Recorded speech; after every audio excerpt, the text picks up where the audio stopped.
台湾话艺术水阁好。国情解说两句啊，含你做参考。解说，解文说理。好朋友，咱来开讲台湾的俗语。俗语安怎写出来？你眼来看到什么景致，自然你就会去动头壳，会去想。用世间万般的事项来描写做人做事的情理。今日国情特别强，几句啊，甲动物有牵连的俗语，叫你互相探讨。你像讲头一句人来讲敢引人山顶低，唔敢引人海底鱼。那国情安尼猜测啦，这绝对是住山林的人去写出来。因为伊逐工安尼出入入伫山内咧两，要掠一只猪哪有困难？所以我敢引人山顶低，我唔敢引人落海去掠鱼。迄方面的头路我无熟啊，这甲动物有牵连哦。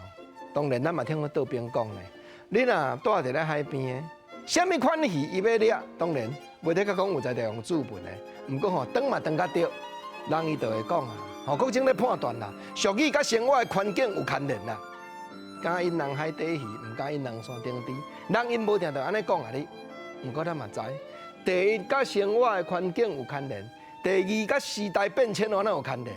有诶用动物描写的俗语，咱是知影伊的解说，毋过毋知影伊意思的源头对倒来。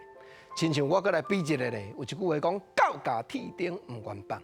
吼，狗咬铁钉，这敢若听着知影，毋愿放。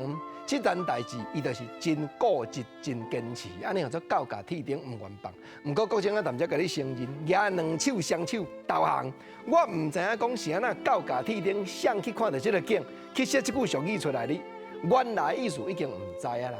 过来，共款甲动物有牵连的俗语，那这句吼，免啥想了解，干那听，你就知影伊自底描写的景是啥物内容。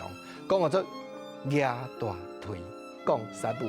嘿吼，毋免看到的人，干那用个想的嘛知影，大鸡腿啊，甲杀母互相两个比较，安尼就是亲像华语的成语咧讲的，讲干那咧拍虎神，无咧拍老虎啦，对，莫用华语来翻，咱台语本身就有的俗语，咱来甲捡转来，做工课毋通举大腿讲杀母。你若敢掠，你就去掠大尾。我毋是叫你小拍小整咧，毋是咧。